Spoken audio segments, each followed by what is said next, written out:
So we'll just get started.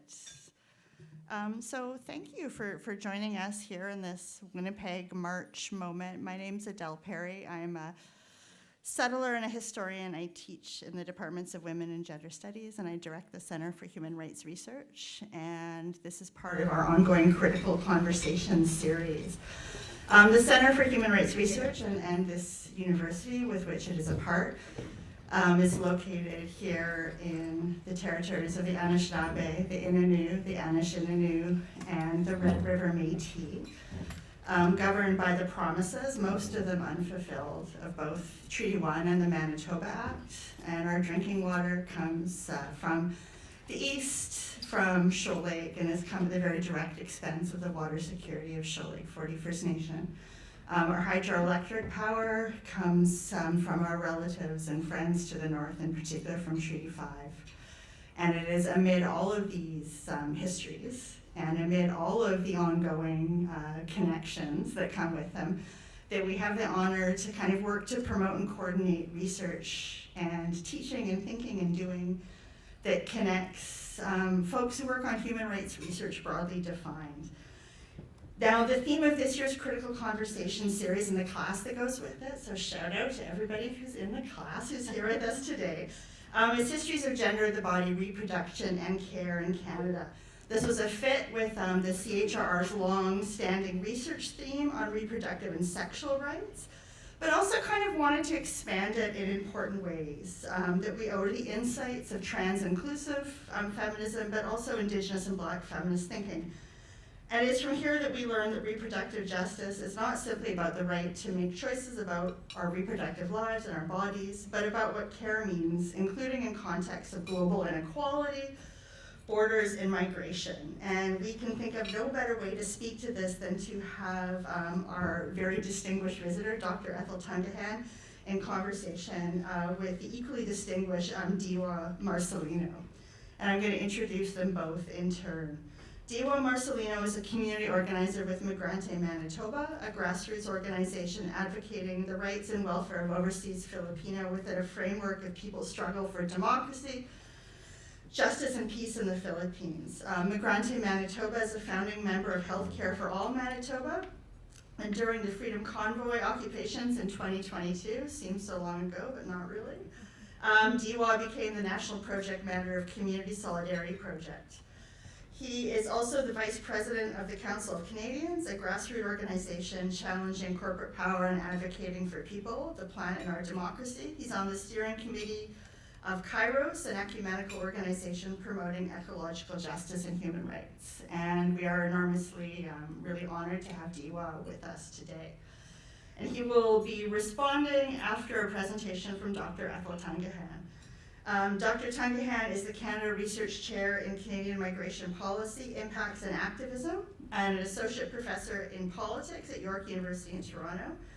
Her book, Care Activism, Migrant Domestic Workers, Communities of Care and Movement Building, won the National Women's Studies Association First Book Prize, and our friends from the University of Manitoba Bookstore are here with copies of the book, and folks from the class already have a copy, but if you don't, or if you're looking for like a suitable, holiday gift for your friends and relatives, I would encourage you to buy a copy of Dr. Tungohan's book. It's a lovely purple color too, at the back of the room. How convenient is that? Dr. Tungohan's research looks at social movements, immigration policies, social and public policy in Canadian and comparative politics. She is also the lead of a really outstanding podcast that many of us are fangirls of called Academic Aunties.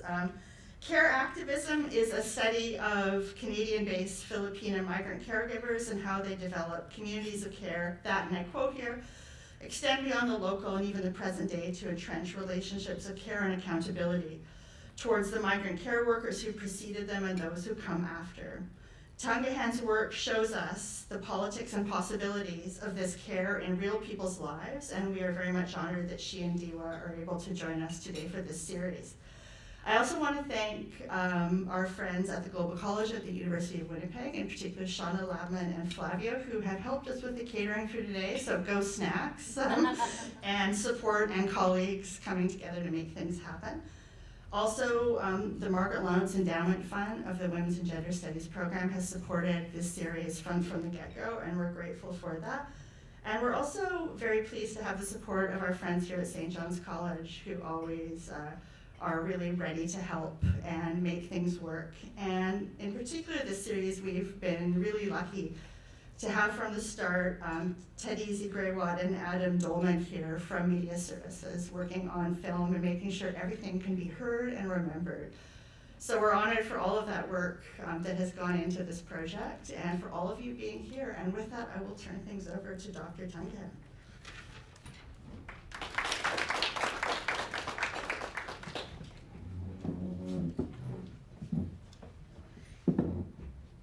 Thank you so much to Adele, Pauline, and Angela for making this such an awesome visit. I was last in Winnipeg, if you can believe it, in the year 2000. So it's been 24 years since I last visited this awesome city. Also wanted to shout out my friend and comrade Diwa Marcelino for coming here and giving remarks, and for also organizing an amazing dinner on Sunday. The book is dedicated to Tita Petronila Cledo, who I'll talk about a little bit later. And I didn't know until Diwa told me that she has family in Winnipeg. And so it was really awesome to be able to see them engage in the work and also share stories about one of the activists who the book is really about.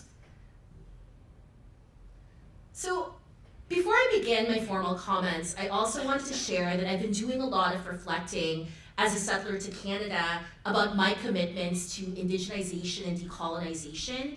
And one way I've been trying to do this is through pedagogy. To that end, I've completely shifted the way I teach through the help of resources such as the Canadian Political Science Association's Indigenous Content Syllabus. And in 2018, I shared with my poli-sci students at York the way I'm trying to change how I teach. It boggled my mind then, and it still boggles my mind now, that in Intro to Canadian Politics, so Pol 101, there was no Indigenous content, right? And so I felt that it was incumbent on me as an instructor to really grapple with decolonization and center Indigenous readings. And so my poli-sci students saw the absence of courses on Indigenous politics as a huge problem, and so successfully lobbied my department to make taking an Indigenous politics course mandatory for anyone pursuing a poli-sci degree. So this is resistance in action. Much of my thinking about my work on care and social reproduction, which I will be sharing with you today, has also been shaped by Indigenous feminists. Eve Tuck's exhortations to go beyond damage-centered research and look at desire-based frameworks, as well as her adherence to decolonial ethics of refusal. Heidi Stark and Gina Starblankett's writings on the development of a relational paradigm, Eva Jewell's work looking at unpaid and paid care, and Joyce Green's fierce calls for a feminist movement that resists the state are just a few of the theories that have informed how I think about care. It is in fact Tuck's desire-based framework that was always at the back of my mind when writing my book, for this framework has helped me understand the contradictions and complexities of migrant care workers' narratives, as I now explore. First, what is care work? When thinking about care work, I always see it as work that makes other work possible. Care work entails supporting people in acts of daily living, so bathing, eating, feeding, going to the bathroom, cleaning. But beyond these tasks, there is an emotive component to care work. Taking care of someone isn't merely to ensure that they are fed, clothed, and clean, but also entails ensuring that those being cared for and their family members feel well supported. Migrant care worker programs exist around the world to help families meet their caring needs. According to the International Labour Organization, there are 76 million domestic workers globally, 3/4 of whom are women. Of the 76 million domestic workers, 11.5 million are migrant domestic workers. Again, most of them are women. The absence of national child care and elderly care policies in developed states has meant that families have had to use private solutions to meet their caregiving needs. The entry of more women who are conventionally associated with caring duties has led to an increase in caregiving demands. And also for developing countries like the Philippines, labor export programs boost national revenue, with migrant remittances serving as a crucial plank for economic development. So labor migration programs are seen as win-win-win solutions for sending and receiving states, for families needing care, and for workers seeking employment. Now let's talk a little bit about Canada. So by show of hands, how many people here have heard of Canada's Live-In Caregiver Program or the Foreign Domestics Movement? Okay, I guess you're teaching a class on it, so I'd be disturbed if there were no hands up. So in Canada, caregiver programs recruit women primarily from global south countries to provide care for children and the elderly. There's been different variations of Canada's caregiver programs over the years, but its essential attributes remain the same. Caregivers can only apply for Canadian citizenship once they finish a 2-year contract, and increasingly, one of the requirements is for them to meet increasingly burdensome language and licensing requirements. Scholars note that the caregiver program entrenches vulnerability because caregivers' work permits are tied to their employers. So the carrot of potential citizenship magnifies employers' powers over employers. What I often tell my students when talking about the caregiver program is, for those of you who work, imagine what it would feel like to live with your boss, right? Imagine what it would feel like, even if you have your own private space, having to try to get along with family members who call you as part of their family, but who you recognize has enormous power over you, right? And that's one of the attributes of domestic work, of migrant domestic work. The power imbalances are inherently part of the program. People come into the program and they have captive work permits, right? They can only get citizenship after they finish the 2-year live-in requirement under the LCP, and they can only keep getting employed if they retain their employers, if their employers continue liking them. Now let's talk about 3 women who I got to know over the course of my research. The first is Maya. Maya is a domestic worker from South Asia and an activist in the Middle East who I met while attending the International Migrants Alliance meetings in Quezon City, Philippines in July 2012. Maya, in her time in the Middle East, became familiar with restrictions that migrant workers faced under the kafala regime, which gives employers legal rights as sponsors over their workers. Under this regime, migrant organizing was explicitly forbidden. What can be done in support of migrant workers who face state incapacity, if not outright state indifference to their plight? I asked Maya. When discussing these scenarios, Maya told me that there were ways that organizations like hers transmitted information to migrant workers about their rights without alerting authorities such as state officials or employers. She then took out a t-shirt that her organization gives to all migrant domestic workers entering the country, right? So it's a little bit of show and tell. How would you describe this t-shirt? I feel like Oprah. Okay, so. Let's see, there's some very colorful Mandela-esque designs. There's a column of 5 of them down this plain black t-shirt. It's a plain black t-shirt. Really gonna lean into my talk show host thing. It's a plain black t-shirt, right? There's flowers. Do you want to feel it? It's cotton. There's no magic here. I'm not trying to trick people. So it's a t-shirt, right? And so Maya was like, have a look at this t-shirt. And I was like, cool, are you giving it to me? Because I love t-shirts. And then she looked at me and she was like, no, Ethel, turn the t-shirt over. And I was like, oh, okay, weird, but sure.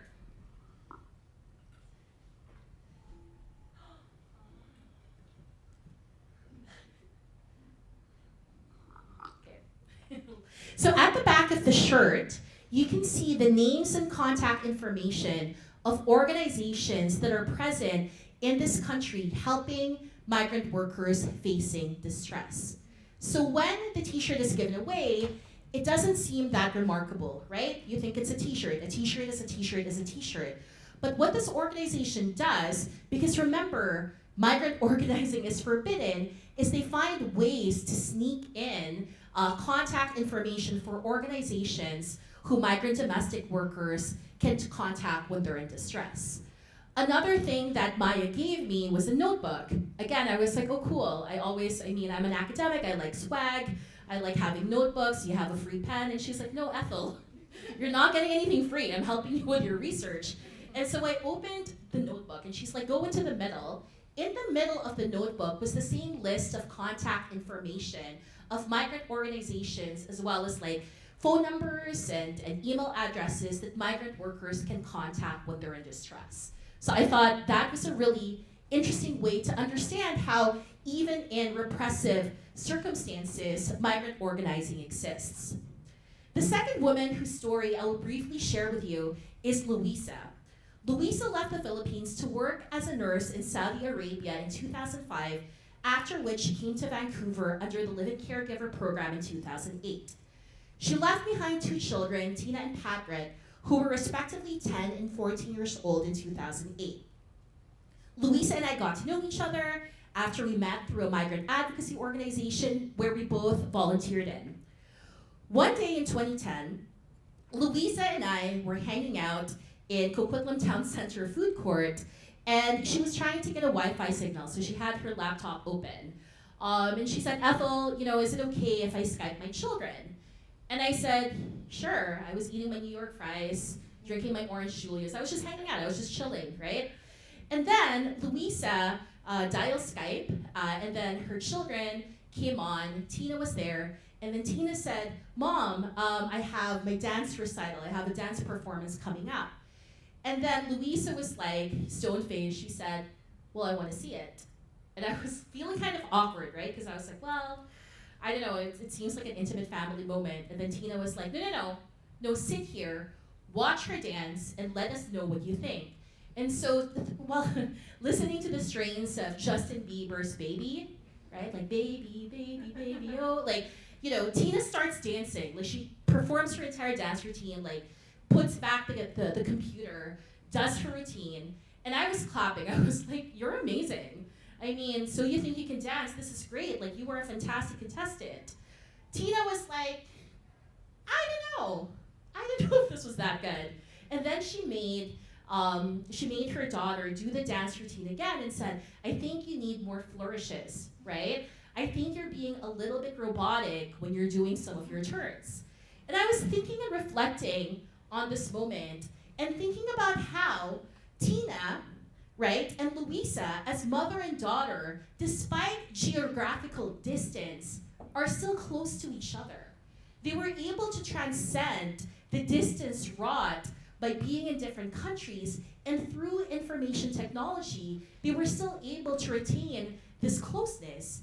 And I also then realized, it hit me while kind of looking at this encounter, that Luisa was reacting against discourses that see migrant mothers as having abandoned their children.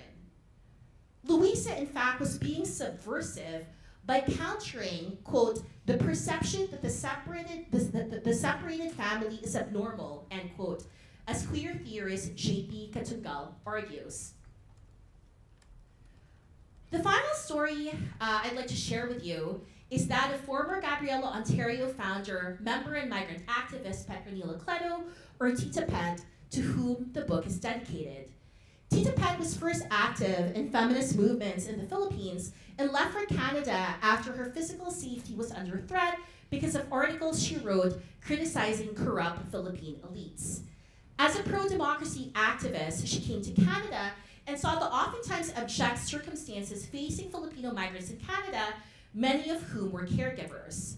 Aside from understanding caregivers' dire situations as being caused by Canadian policies, Tita Pat saw that caregivers, and in fact other Filipino migrant situations, is evidence of the failures of Philippine labor migration policy.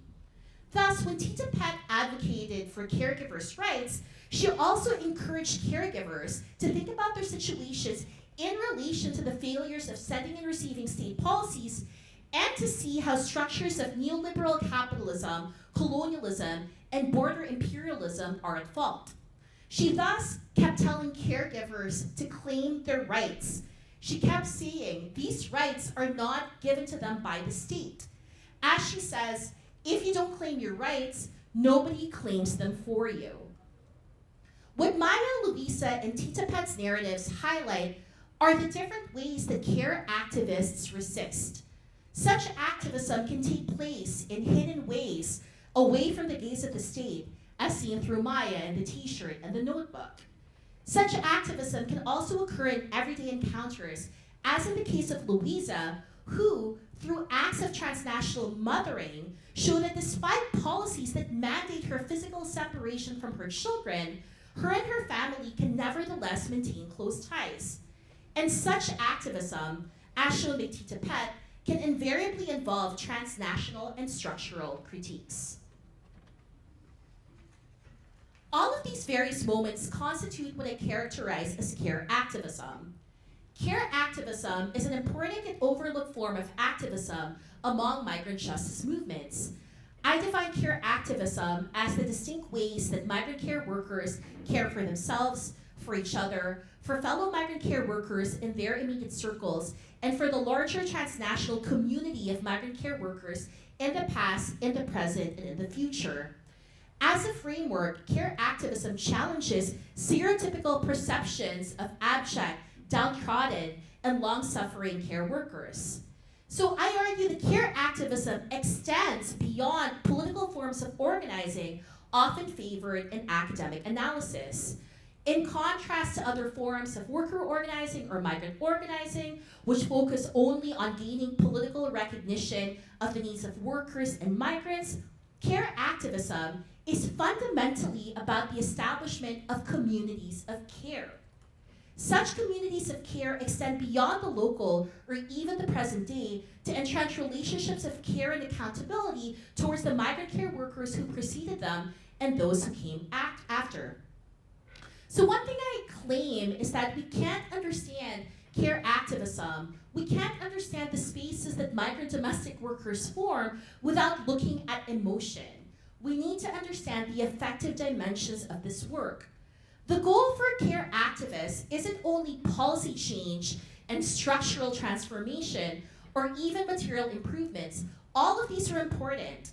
But I think for us to really appreciate care activism, we need to look at how these organizations create communities of care that can help migrant care workers and their families survive and even thrive despite arduous living and working conditions, prolonged family separation, and acrimonious experiences with family reunification.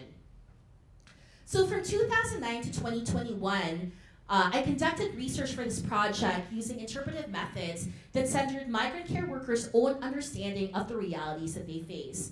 I used critical ethnography, I interviewed 136 migrant care workers, I undertook participant observation, or in some cases, observant participation of meetings, conferences, and everyday caregiver hangout spots in Vancouver, Toronto, Montreal, Geneva during the International Labor Conference meetings, Manila, Singapore, and Hong Kong.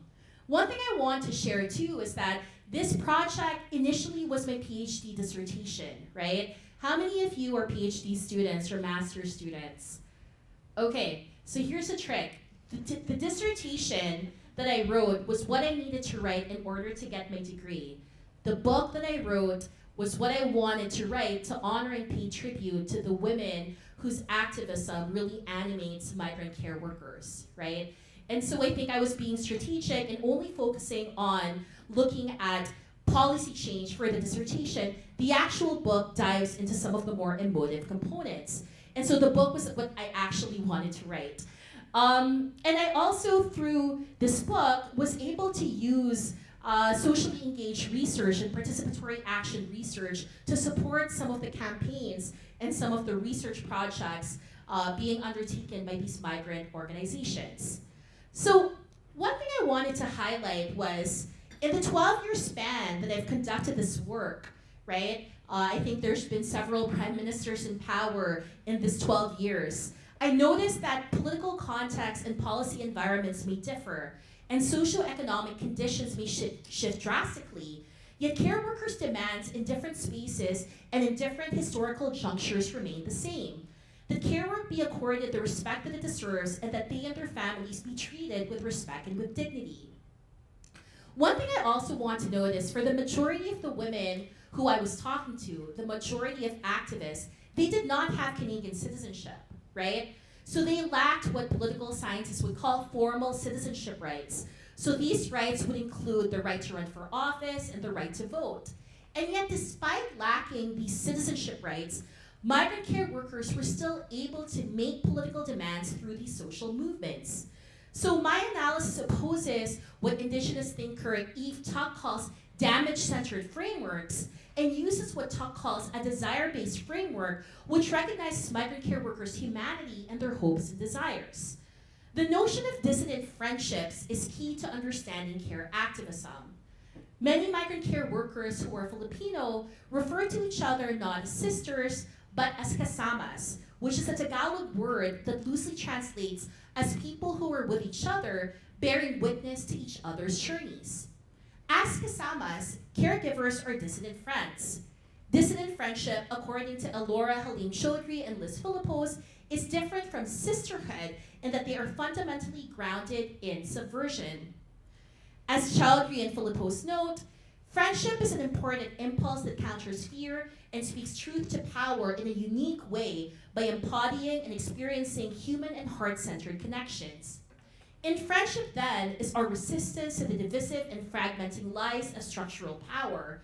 This is where the seeds of global compassion, generosity, empathy, and love are planted, and this is where the foundation of a world that works on behalf of life exists. Dissident friendships are rooted in practices of affirmation, support, and witnessing, in being there and in showing up for each other, and on collective forms of resistance.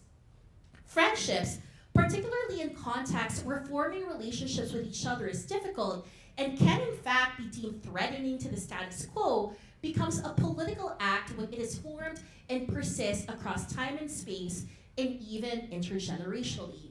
Let's take a pause here to see if people understand why the friendships migrant domestic workers form through these organizations are so crucial. So remember that migrant domestic workers work in isolation, right? They work in individual households. It's very rare that migrant domestic workers will have co-workers who they can vent to. I know that, I always rely on my co-workers group chats when there's a department meeting to vent to in real time, right? But domestic workers don't necessarily have that. They don't necessarily have spaces to meet and to hang out because they don't have spaces where they can interact. Their workplaces are private household. The fact that these organizations like Migrante, like Gabriella, Caregiver Action Center, the fact that they cultivate these spaces deliberately to make sure that care workers meet each other, become friends, become kasamas, is what makes these friendships so important. As Adela, a migrant care worker activist who I interviewed once said, I asked her, why are you active in these organizations, Adela? Like, you have so much work to do in during the week, right? And then your Sundays are consumed going to different meetings, providing support for different care workers. And Adela again kind of looked at me and she kind of cocked her head and was like, why am I active in these organizations? Well, because I want to continue doing the work that previous generations of care workers did for us. I want to fight for me and my family and for caregivers today. I'm also trying to fight for future caregivers and their families. I hope that what I go through isn't what they go through. So this book looks at various moments of care activism, and it's sold at the back, tracing how care ties these moments together. It traces Canada-based migrant care workers' advocacy efforts in Canada, looking at the history of care worker activism and how different organizations form communities of care. There's also a chapter looking at transnational forms of care activism, where I followed care activists as they took part in the 2010 and 2011 deliberations on the creation of a Convention on Domestic Work in Geneva, Switzerland, and in the 2011 Grassroots International Migrants Alliance meetings in Quezon City, Philippines. Chapter 4 traces care activism in different national contexts. Here I went to the Philippines, Singapore, and Hong Kong, and I asked, do different states do different state policies affect the types of care activism that migrant domestic workers pursue? So that kind of was an interesting point of contrast. Spoiler alert, it doesn't, right? Even in the most kind of draconian circumstances, you can see these friendships existing and persisting. And chapter 5, which is my favorite chapter, discusses everyday practices of care activism. I look at workplace micro-rebellions, transnational mothering, art, flash dances, and beauty pageants. For the remainder of this talk, I'll talk a little bit about care activism in Canada and at everyday care activism. Canada has always been reliant on migrant care work. From the time of Empire settlement until the present day, historical records reveal that Canada has been relying on the labor of care workers to meet its caregiving needs. And based on kind of my work in the archives, it seems as though for as long as migrant domestic workers have entered Canada and have worked in Canada, migrant domestic workers formed organizations to support themselves. So again, this runs counter to the perception that domestic workers are placid, that they don't really organize. Historical records show that in fact they do. There was, for example, a Home and Domestic Employees Union in 1913 that sought labor protections for domestic workers. In this case, shared class interest was the basis for organizing. In the early to mid 20th century, European women, primarily from Britain and Ireland, came to Canada as care workers, and they got Canadian citizenship. They were deemed the mothers of the nation and were seen as being, the perfect settlers to Canada. Here I cite Professor Adele Perry's work, where she talks about one newspaper editorial published in a British Columbia newspaper that supports the entry of European women as domestic workers as follows, quote, "Good servants make excellent wives to poor men," end quote. Union organizing in the early 20th century, however, did not extend towards Caribbean domestic workers. There is, in fact, a racial hierarchy when we look at migrant domestic work. Black women came to Canada under the Caribbean domestic scheme, but did not have the same privileges as their European counterparts. It's interesting to see that the Canadian government constructed the Caribbean domestic scheme as a form of foreign aid to Caribbean countries. Caribbean workers were seen as reserve labor who were acceptable only on a temporary basis.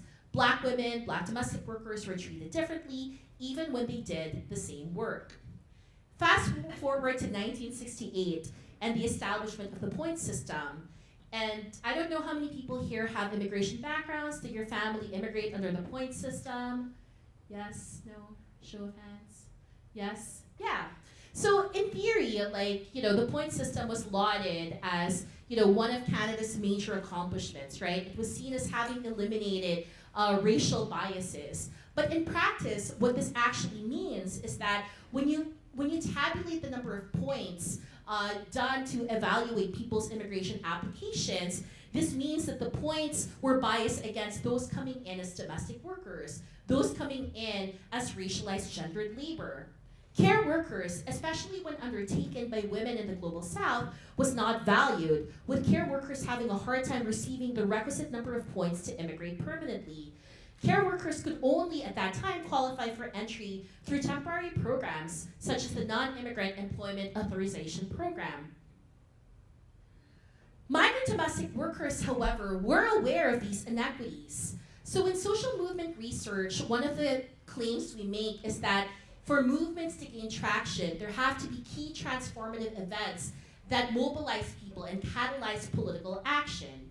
For the migrant domestic workers movement, a key transformative event that catalyzed activism was the case of the 7 Jamaican mothers. Elizabeth Lodge, Carmen Hude, Eliza Cox, Elaine Pert, Robina White, Gloria Lawrence, and Lola Anderson came to Canada in the late 60s and early 70s as domestic workers.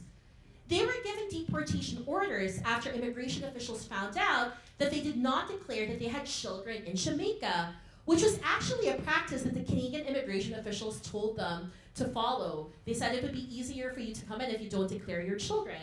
They did, and then they found that they got deported a few years later, or they got deportation orders a few years later. Yet the political climate was hostile to immigrants because there was an economic downturn. So then there was a lot of attention paid to domestic workers. The 7 Jamaican mothers pending deportation led to a huge outcry. It functioned as a transformative event. People, not just domestic workers, but other social movements for change were asking, how can the Canadian state deport women who care for Canadian children? Why is care work being devalued? For migrant care workers, the 7 Jamaican mothers became a symbol for their own struggles. It was in fact during this time that the slogan, good enough to work, good enough to stay, was coined. This is in fact a slogan that's still used in some activist spaces today. This slogan is effective in its simple description of the rights that should underpin migrant domestic workers' permanent presence in the country. If migrant domestic workers can work here, why can't they stay here as citizens? Through the activism of the 7 Jamaican mothers, their deportation order was later canceled, and 6 out of the 7 eventually received permanent residency. As a result, because of this opening, migrant care workers and their allies continued to mobilize. Around this time, activists from the Philippines who were escaping the Marcos dictatorship came to Canada and saw in migrant domestic worker situations evidence of state failure. The Marcos regime, after all, was the first to institutionalize a labor export program that sent migrant workers abroad. To be pro-democracy for them thus became intertwined with being pro-migrant justice. Movements for democracy in the Philippines, feminist movements, and anti-racist movements all work together in support of migrant care workers. Together, these alliances pressured the Canadian government to eventually create the Foreign Domestics Movement in 1981, which gave domestic workers the right to apply for Canadian citizenship after domestic workers finished a 2-year live-in requirement. This was a huge win because remember, prior to this time, domestic workers were only allowed into Canada on a temporary basis. Following the FDM, care activism flourished in Canada, with organizations representing migrant care workers forming constantly. The history of care activism is defined by the symbiotic relationship between the state and care activists. Care activists constantly push the state to create policies that met their interests, with states responding in turn. Another key example of a transformative event is that of Juana Tejada's campaign in 2009 to 2010. Juana Tejada was a caregiver who was diagnosed with cancer when she finished the live-in caregiver program's requirements. Because of her cancer diagnosis, so remember, she lived and worked in Canada, she finished the requirement, she takes this medical test, her medical test shows that she has cancer, she was deemed medically inadmissible. In other words, she was deemed as presenting too much of a burden on the Canadian welfare state to merit getting Canadian citizenship. Despite receiving this terminal diagnosis, Juana worked with organizations campaigning for migrant care workers. For her, it wasn't only her situation that was at stake, but also that of care workers in the present and in the future whose interests were not being met. Organizations mobilized in support of Juana, using her case to eviscerate inconsistent program rules that gave citizenship as a reward to the completion of program requirements on the one hand, but then also deemed other criteria, namely that all citizens be healthy and able-bodied, as being salient on the other. Like, let's think about how we're conceptualizing what a good citizen looks like, right? And let's think about the contradictions inherent in this policy. On the one hand, the Living Caregiver program basically says, you can get Canadian citizenship provided you finish the 2-year live-in requirement, right? People finish that, but then there's the catch. You can only, however, after you finish these requirements, get Canadian citizenship if you can prove that you're able-bodied and not a burden. So there's kind of a bit of a contradiction there, and it also makes us wonder, do good Canadian citizens, do you have to be able-bodied and healthy to be a good Canadian citizen? What are some of the ableist implications of such a policy? So because of social movement mobilization, they were able to kind of rescind the second medical testing requirement that caregivers had to undergo before applying for citizenship. So this was also a huge activist win. Many caregiver activists and many caregiver organizations exist across Canada, and the book talks about differences on the basis of ideology, activist approach, type of engagement, or in some cases, deliberate non-engagement with the state. There are organizations that seek the abolition of the caregiver program, seeing the caregiver program as a racist, sexist program that contributes to Global South racialized women's ongoing dispossession. There are those who agree theoretically with abolishing the program, but then ask what happens if this program gets abolished. Does this then mean that caregivers won't have a route to enter Canada permanently? Then there are organizations that deliberately embrace contradictions. One day they're holding protest placards in front of politicians' offices, asking them to change policies, then the next day they're sitting across from politicians lobbying for key changes. Then there are conservative caregiver organizations that say that, we should be grateful to Canada for opening their doors to us. We deliberately don't engage in activities that are, quote, bad for the heart. And so they use different activist tactics, right? So one conservative group, for example, has an annual, or they did up until 2018, they had an annual Miss Caregiver beauty pageant, right? And in this beauty pageant, what's really interesting, so I attended a few of them as an audience member, but what was really interesting was it had all the markers of a traditional beauty pageant, right? They had obviously Miss Caregiver, second runner-up, first runner-up. They also had different awards.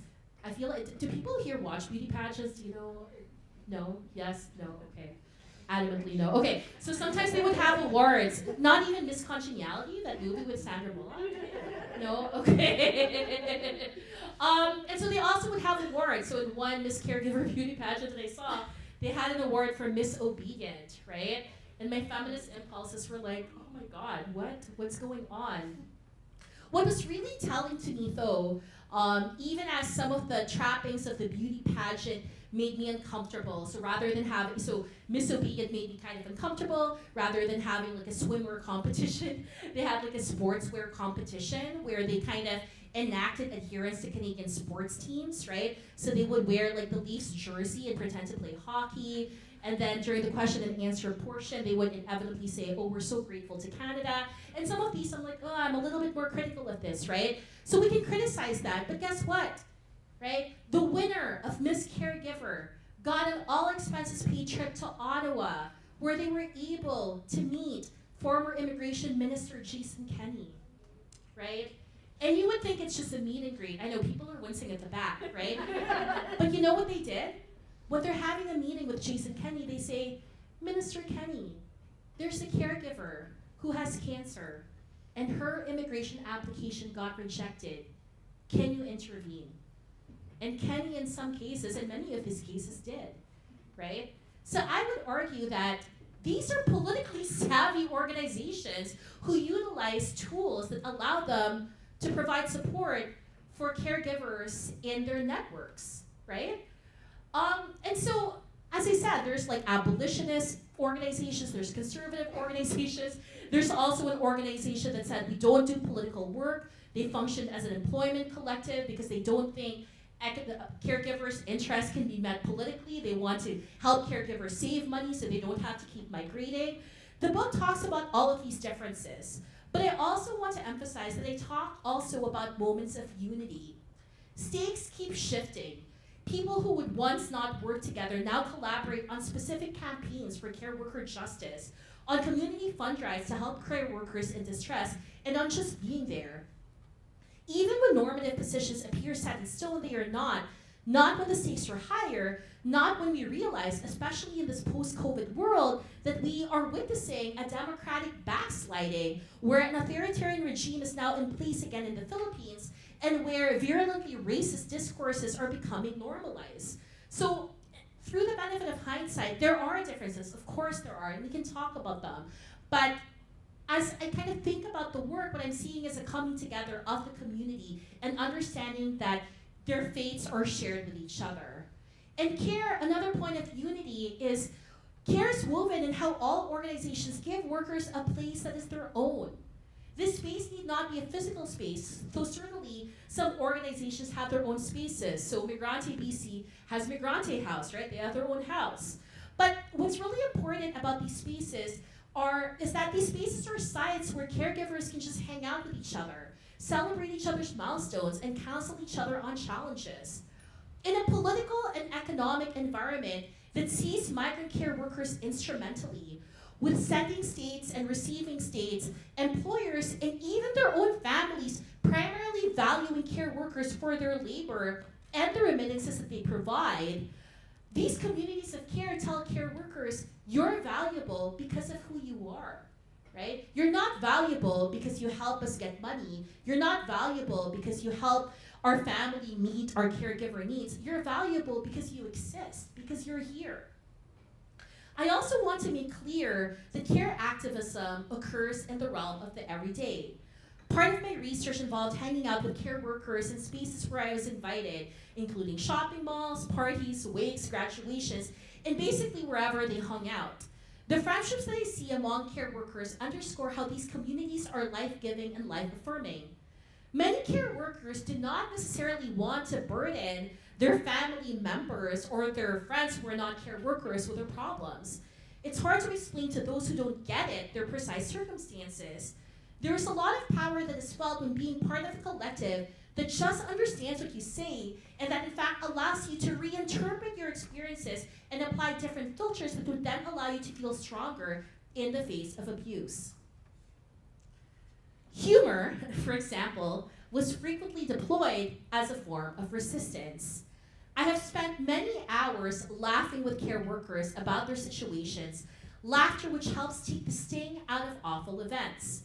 For example, there was a care worker named Tessa, not her real name, who had an employer who refused to pay her overtime and demanded that she also clean her relatives' houses, which is a clear violation of her contract.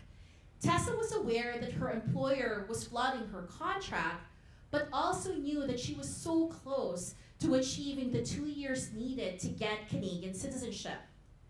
Instead, and this was when she was recounting her encounters with her employers to us as a group, she opted to covertly show her opposition through her employers through humor. Tessa reconstructed encounters with her employers to much laughter later, talking about how she would refer to her employer to their face as aswang. Aswang sounds a lot like the employer's name. Aswang also means vampire in Tagalog. Her employer was not aware of what Tessa was doing, which made these attempts at workplace micro-rebellion all the sweeter.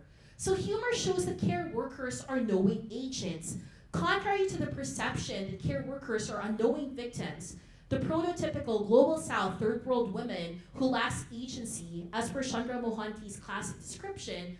Ironic expressions of humor highlight for care workers just how fully they understand the structural, institutional, and everyday challenges that they face and how sometimes individual acts of resistance are insufficient in fighting against these challenges. One care worker I spoke to, who I was asking about what her life was like these days, said to me archly, I'm all about justice, right? Like she organizes, but I'm also about just the ease. The ease is a Tagalog word for grinning and bearing it, right? So it's a play on words. Another example of humor that I found so revealing is how care workers who previously had white-collar occupations in their home countries, many were nurses, teachers, some were doctors, sometimes respond to strangers' queries about what they do at work with one answer. So you ask them, what do you do at work? And they say paperwork, right? And you think paperwork is what professors and students do. I'm inundated by like expense claims and I have all of these papers I've got to finish, right? And I, when they say that, I'm like, well, what do you mean by paperwork? Like that doesn't make sense. But then, titas, the care workers would inevitably say, we're not lying. We do paperwork in our day-to-day. Paperwork, the paperwork that they do is, well, it involves using paper towels to wipe spills, using toilet paper to wipe babies' butts, to wipe drool, to wipe away bumps. So I say this because I point to how, humor is used as a way to signify that care workers are knowing agents. They understand that they face deprofessionalization and de-skilling when moving to countries like Canada. And so the ironic uses of humor is a way for them to reclaim some agency and to cast a positive spin, a humorous spin to their situations. Care activism in the everyday thus acknowledges migrant care workers' complex personhood. These acts acknowledge that migrant care workers, like all people, and this is quoting from Eve Tuck, reproduce, resist, are complicit in, rage against, throw up hands, fist towels, and withdraw and even participate in uneven social structures. Being part of a community of care full of dissident friends recognizes migrant care workers' full humanity. They help them survive the mundane and frequently challenging day-to-day circumstances that they face, and they also provide inspiration for them to hope and dream of the future. I end my talk by reflecting on the current political moment post-COVID that have so deeply affected care workers. The COVID pandemic was disastrous for many care workers who found themselves isolated and in some cases subject to multiple forms of abuse. Sheltering in place provisions meant that many were trapped in households with their employers, who oftentimes required that they work beyond their designated working contracts. Yet perhaps unsurprisingly, the pandemic intensified care activism. Even with sheltering in place provisions in place in all provinces, care workers still mobilized and were still active. Care worker organizations mobilized by starting mutual aid campaigns. So I was talking about this over coffee earlier, but one of the most common stories we would hear from care workers about their experiences during the pandemic was how their employers controlled food, right? Their employers would prohibit them from cooking Filipino food. Their employers would refuse to add to their month or weekly grocery list rice, bagoong, food that, people, culturally specific food. So you know what some care worker organizations did in response? They organized Uber drives where they would order Filipino food, tell care workers in their networks, okay, I told the Uber driver not to ring the doorbell. There's a package of Filipino food for you outside the door. So when your employer sleeps, you can sneak out and get the food, right? So these campaigns would happen organically, and really, I'm curious to see what Diwa has to say in Manitoba, but this flourished in Toronto and in Vancouver and in other cities where I had connections. I end by citing the words of Wilma, a care activist who became politically active in care worker organizing after her mom was a caregiver and she had a hard experience with family reunification. Wilma says, I have a lot of hope for the future, even when it all looks so terrible right now. I look back to the people and believe that there is a lot of love that binds us. Our generation and previous generations are built on love and struggle. I want our children to know that we didn't allow oppression to happen. Let's keep fighting for what's better, but let's also keep hoping and dreaming. Despite political and economic strife, despite the establishment of increasingly draconian policies that limit care workers' rights, care activists persevere and are there to establish communities of care that help them fight against these inequities. I'd also like to note that the work continues, so if you're so inclined to do more research on migrant care work, here are citations of early career scholars who have done a lot of this work. Thank you so much. And now we'll call on Diwa.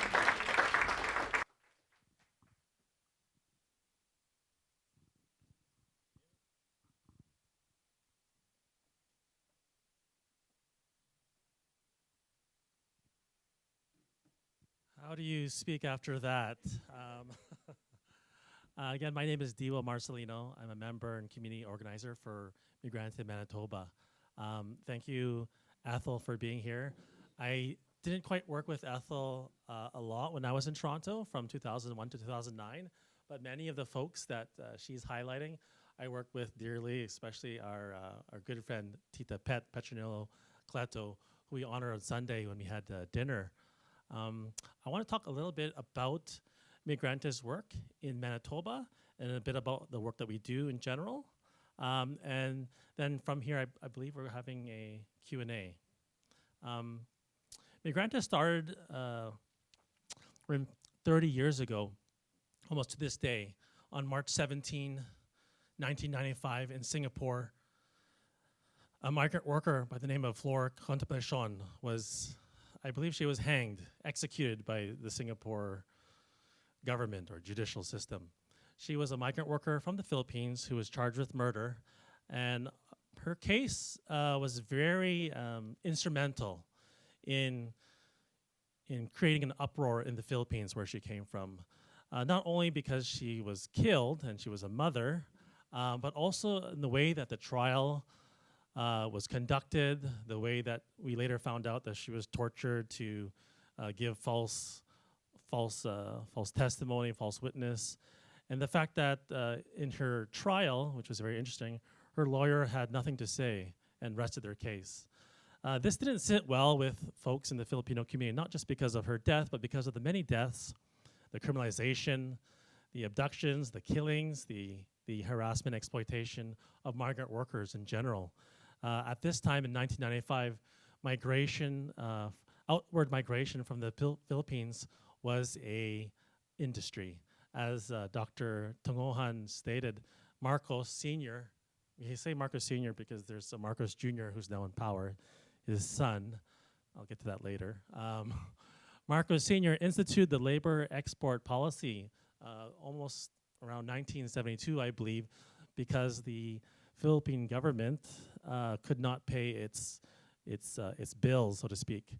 So much so that they had to release migrant workers, especially to the Middle East, to help pay for the foreign currency that they had to pay for.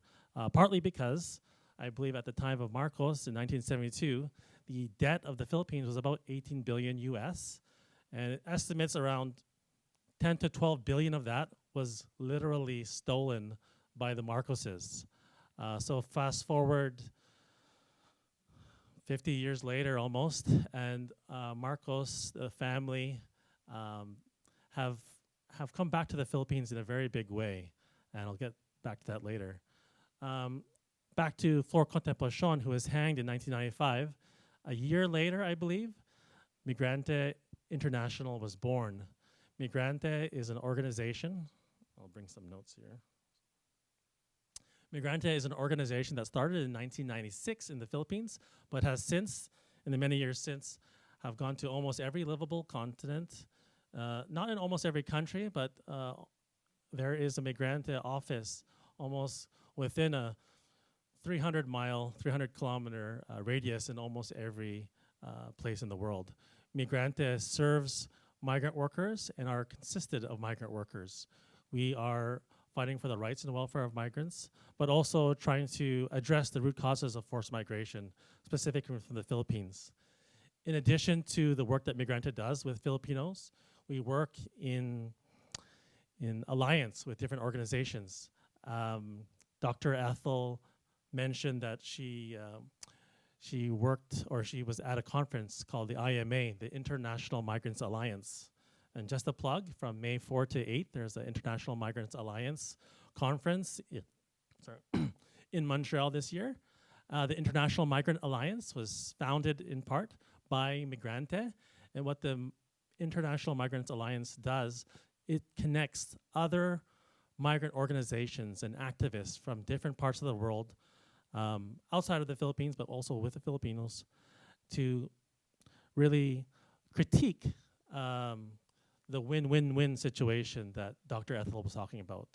Migration for development, migration for development, migration for development. We often hear these words. The UN Global Compact on Migration that met in Morocco a few years ago wanted to lay down the rules on the regularization of above board and below board, migration. And it wants to push the idea that migration for development is really helpful to many countries of the global south. What we see, and in Migrante's critique of that narrative, is that migration, can help the migrants themselves, their families. It can help the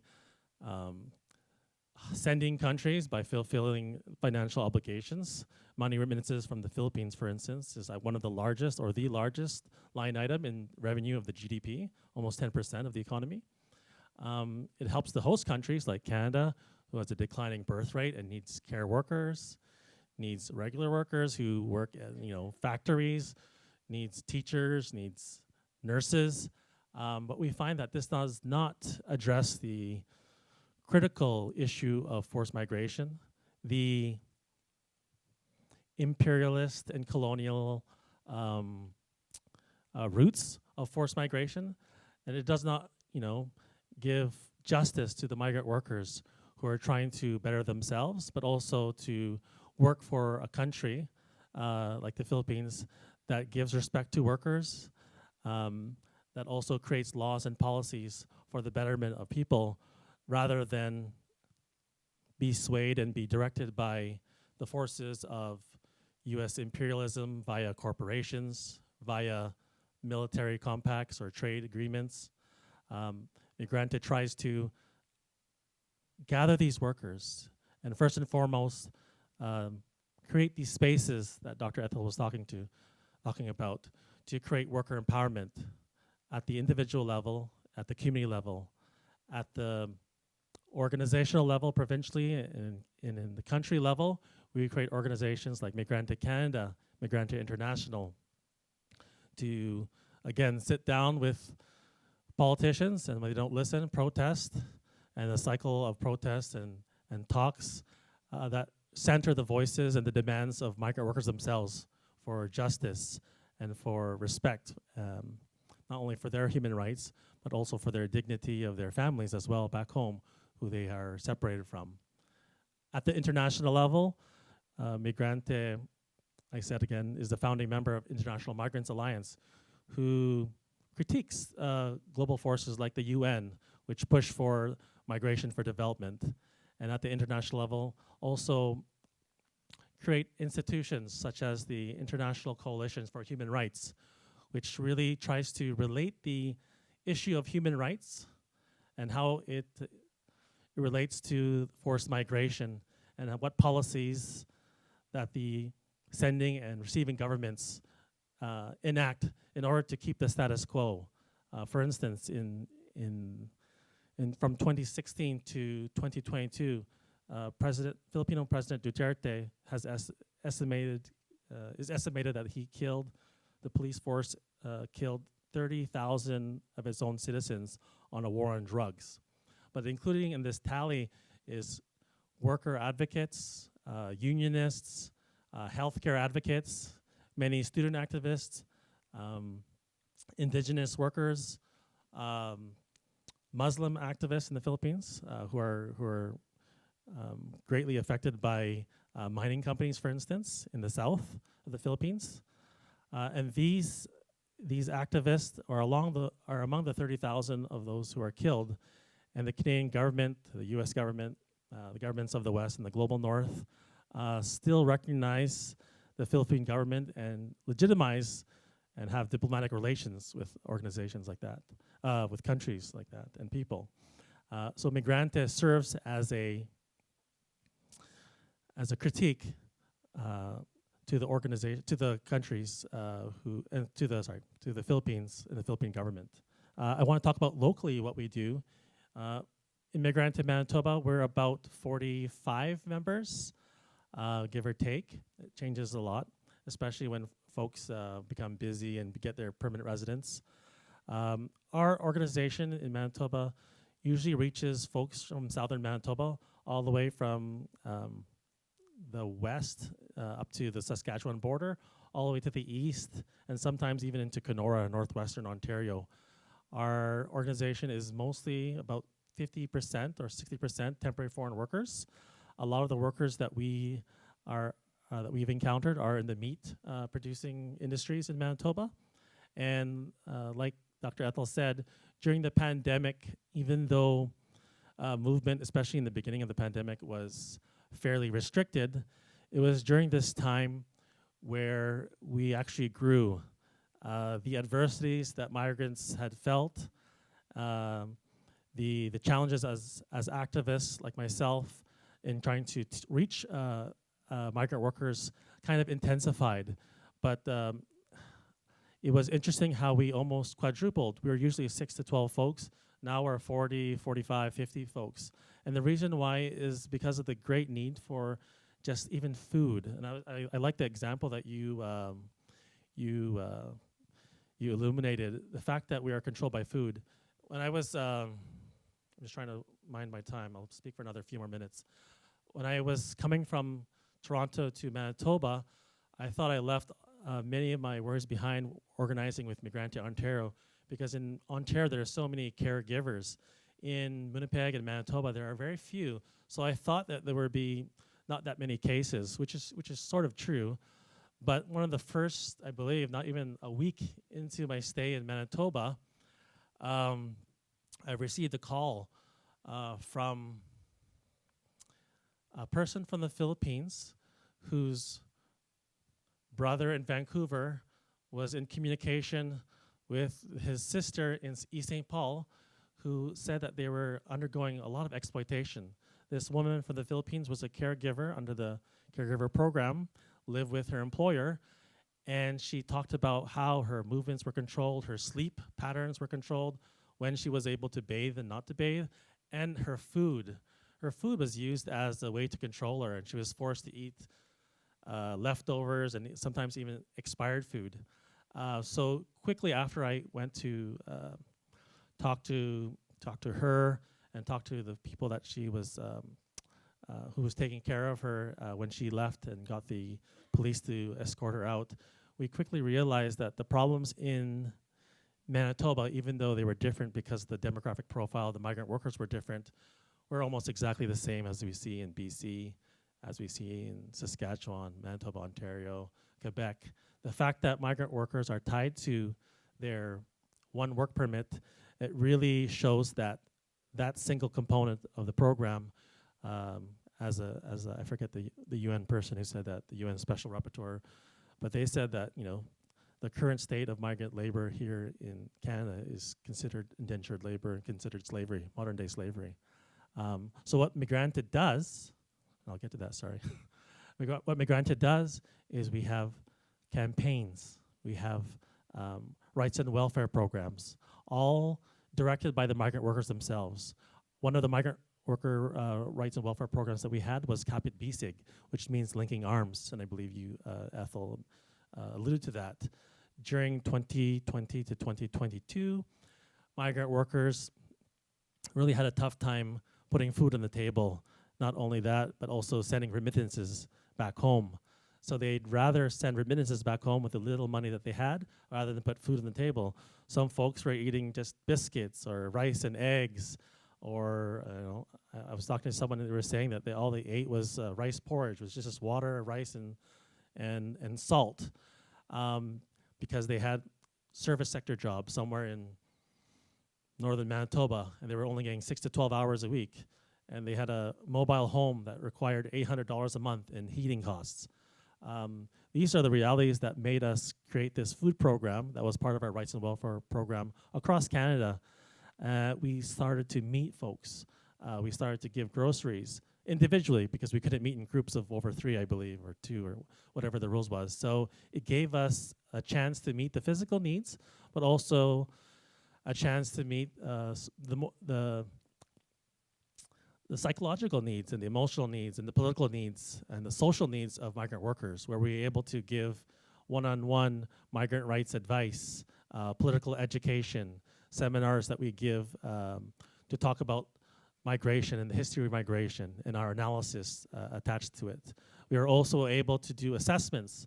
I worked also with assessments of migrant workers and to talk about, you know, what are their daily living conditions and working conditions are like. During that time, we also paired up with my friend Karen Hamilton and the Occupational Health Center to conduct migrant rights workshops and also COVID workshops to talk about how how COVID is disseminated. With these programs that we were able to enact during COVID in the past 2 years, from 2020 to 2022, we were able to have more meetings with folks, talk about, again, their relationships with employers, either with unions or without. We were able to create a general program of action where we charted out the wants and needs of migrant workers in their workplace, for instance, where we were at currently, and we charted a program of how to get there with consultations, with actions, Migrante acting as intermediaries with employers and unions. And during this time, we were able to create more activists within Migrante to fight for themselves. Migrante does not speak for workers. We create the conditions and create the spaces where workers can fight for themselves. I'll just also note that Migrante works with campaigns targeting the human rights abuses in the Philippines, which sometimes spill over to Canada. Mary Jane Veloso is a woman from Indonesia who is on death row, and she has been for, I think, several years now. Our campaign to save her from death row is in part of a broader campaign to stop the criminalizations of migrants. We also have a human rights campaign. I mentioned Duterte and the 30,000 killings.